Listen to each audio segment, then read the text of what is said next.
আরো অনেক, আমি যেটা জানতে পেরেছি বাংলাদেশে এরকম বেসরকারি উদ্যোক্তা অনেক রয়েছে যারা ঠিক এই ধরনের কাজ করছে। তো এটা একটা অসাধারণ জিনিস যেটা রয়েছে। তো আমি মনে করি যে এর ফলে এই যে কারিগরি শিক্ষা, পলিটেকনিক শিক্ষা, এটার উপর গুরুত্ব দিলে এটার যে রিটার্ন পাওয়া যাবে সেটা অসাধারণ। এর থেকে ভালো কাজ শিক্ষা জগতে আর কিছু হতে পারে না। সবকিছুর এবং এই সমগ্র প্রচেষ্টা যেটা, এই যে প্রচেষ্টাগুলোর কথা বললাম, এতে কিন্তু এআই এর প্রয়োগ থাকবে, আর্টিফিশিয়াল ইন্টেলিজেন্স প্রয়োগ থাকবে। কেননা এত বড় ব্যাপক সাফল্য কর্মযোগ্যকে সফল করতে হলে এআই এর সাহায্য না ছাড়া উপায় হবে না। এটাকে আন্তর্জাতিক মানের করতে এটা ছাড়া কোনো উপায় থাকবে না। তো এসব কিছুর ভিত্তি যদি তৈরি করতে হয়, এগুলোর তো একটা ফাউন্ডেশন রয়েছে। অর্থাৎ কারিগরি পর্যায়ে চলে গেলাম, একটা ভিত্তির জন্য যে জিনিসটা দরকার সেটা হচ্ছে প্রাথমিক এবং মাধ্যমিক স্তরে গণিত এবং বিজ্ঞানের উপর জোর দিতে হবে।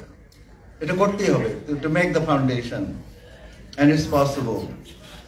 গণিত ও বিজ্ঞানের সমস্যার সমাধানে শিক্ষার্থীদেরকে উদ্বুদ্ধ করতে হবে, মানে রিয়েলি তারা ট্যালেন্ট তৈরি করতে হবে, তাদেরকে ট্যালেন্টেড করতে হবে।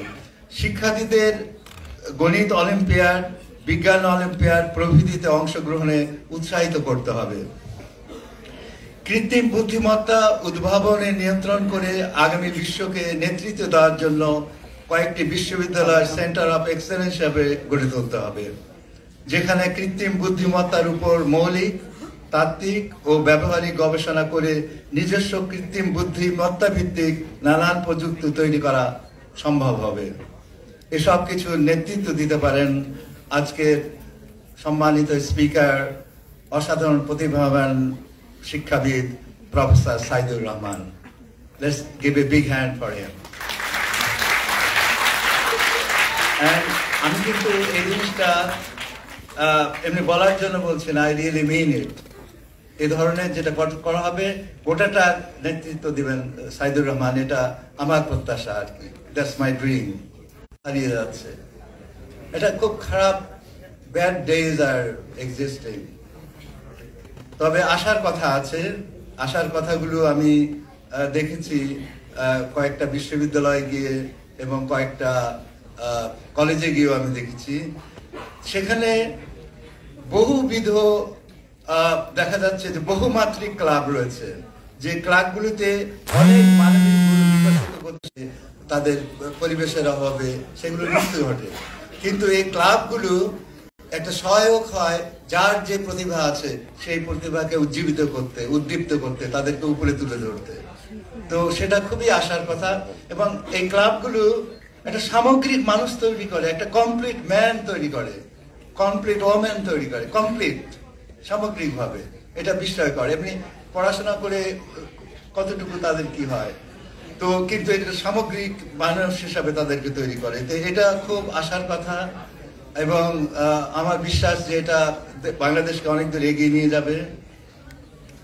শিক্ষাক্ষেত্রে কৃত্রিম বুদ্ধিমত্তার যথাযথ ও দায়িত্বশীল ব্যবহারের জন্য আমাদেরকে যথাযথ নীতিমালা, প্রশিক্ষণ ও পর্যবেক্ষণ ব্যবস্থা গড়ে তুলতে হবে, যেন এটি শিক্ষা ও মানবিক ক্ষমতা বিকাশের প্রকৃত উদ্দেশ্যের পরিপন্থী না হয়। চিকিৎসা ক্ষেত্রে, কৃষিক্ষেত্রে, রাজস্ব ক্ষেত্রে, আইন শৃঙ্খলা ক্ষেত্রে ইত্যাদি বহু ক্ষেত্রে কৃত্রিম বুদ্ধিমত্তার ব্যাপক সম্ভাবনা আছে। এই প্রয়োগগুলো অনেক বাড়িয়ে প্রতিটি ক্ষেত্রে উৎকর্ষ সাধন করা সম্ভব। আমি কয়েকটি আশাবাদের কথা বলবো। বহু সরকারি বেসরকারি বিশ্ববিদ্যালয়ে, এমনকি অনেক কলেজে ভেতরে ভেতরে যুগান্তকারী উন্নতি হচ্ছে।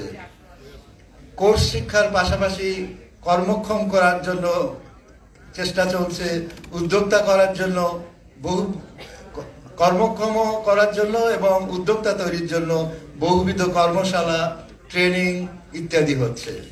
কর্মক্ষম হয়ে বেরোচ্ছে, উদ্যোক্তা হচ্ছে, অন্যকে চাকরি দিচ্ছে, অসম্ভব ভালো এক ভবিষ্যৎ অপেক্ষা করছে। আমরা সবাই আশাবাদী বাংলাদেশের সোনালী ভবিষ্যৎ নিয়ে। পরিশেষে আজকের কিনোট স্পিকার প্রফেসর সাইদুর রহমানের কথা দিয়ে আমার বক্তব্য শেষ করতে চাই। আমাদের সম্মিলিত প্রচেষ্টায় এই যান্ত্রিক স্বয়ংক্রিয়তার যুগেও এই ধারার বুকে টিকে থাকুক মানব সত্তা, পরিপূর্ণভাবে বিকশিত হোক তার মানবিক ক্ষমতার সক্রিয়তা নিয়ে। ধন্যবাদ সবাইকে।